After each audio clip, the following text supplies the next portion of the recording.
Ahojte.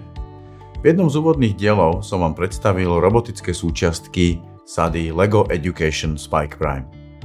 V tejto časti by som sa chcel bližšie pozrieť na všetky ostatné súčiastky v tejto sade. Keď otvoríte svoju krabicu, úplne na vrchu nájdete takúto kartu, na ktorej sa nachádza prehľad všetkých súčiastok, ich počet a to, kam patria. Je to veľmi šikovná karta vtedy, keď chcete triediť svoju sadu so svojimi žiakmi. Ale zvyčajne zavadzia na stole a preto ju často dávam pod vrchnák alebo pod krabicu. Na tejto karte vidíme rozdelenie súčiastok v obidvoch táckach a takisto diely, ktoré patria do spodu krabice. Je tu tiež takáto šikovná mierka, pomocou ktorej vedia deti odmerať dĺžku tyčiek, ktoré potrebujú vo svojom modeli, keď pracujú napríklad podľa návodu. Je to vlastne tak, že použijú klasickú technik tyčku a koľko dierok zakrýva tá oska, tak takú má dĺžku. Čiže okrem mierky sa to dá odmerať aj priamo pomocou lega. Pozrime sa teda na tie konkrétne súčiastky. V prvej tácke máme také klasické LEGO súčiastky.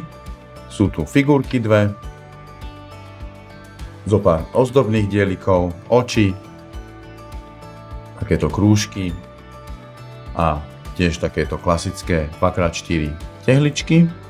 Tie sa využívajú najmä na také doozdobenie alebo dotvorenie už tej nejakej funkčnej konštrukcie robota.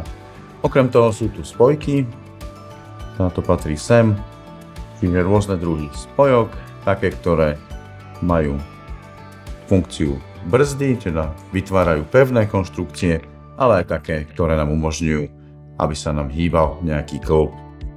Okrem toho sú tu osky, tyčky alebo ďalšie diely, ktoré umožňujú také rýchle stavanie rôznych rámikov, konštrukcií a potom takéto šikovné dieliky, ktoré sa využívajú na management káblikov.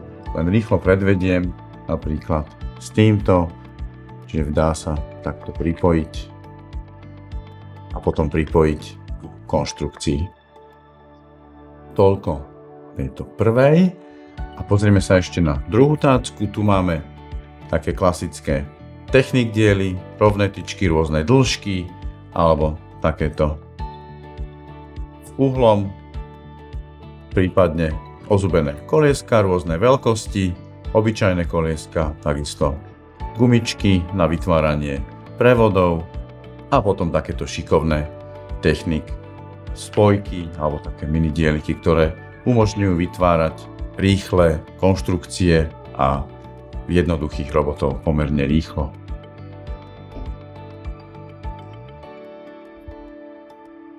Na spodu krabice, ako som spomínal, sa nachádzajú robotické diely, čiže sú tam tie motory, je tam hub, sú tu senzory a potom také väčšie konštrukčné diely, sú takéto rámy, prípadne takáto plošina. Ďalej sú tu také rôzne ozdobné dieliky a tiež samozrejme káblik na nabíjanie, prípadne pripojenie hubu k počítaču. A ešte tu máme kolesá. Okrem tejto základnej sady existuje ešte aj rozširujúca sada a v tej sa nachádza ešte jeden veľký motor a takisto jeden CAL sensor a samozrejme ďalšie rôzne technik dieliky a ozdobné dieliky. No a ak sa vám to zdá byť všetko trošku veľa a zložité, prípadne ste už veľmi dávno žiadne LEGO nestavali, nezúfajte, odporúčam vám, aby ste si skúsili postaviť niekoľko robotov podľa návodov, ktoré sa nachádzajú priamo v aplikácii LEGO Spike a dostanete sa do toho, pochopíte, ako sa jednotlivé tieto diely používajú pri vytváraní rôznych robotov.